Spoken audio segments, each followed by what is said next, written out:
এই শীতে বেশি বেশি গাজর খান। চলুন দেখে আসি গাজরের উপকারিতাগুলো কি কি।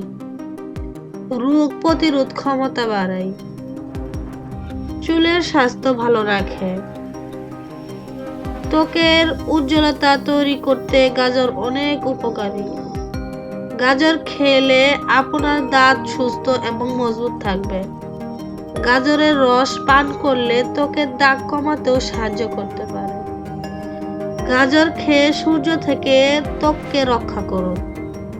তৈলাক্ত ত্বকের চেহারা হ্রাস করে, চোখের সমস্যা দূর করে, হজমের সমস্যা প্রতিরোধ করে, হৃদয়কে শক্তিশালী করে, জন্ডিস প্রতিরোধ করে, রক্ত স্বল্পতা নিরাময় করে, হাড় মজবুত করে।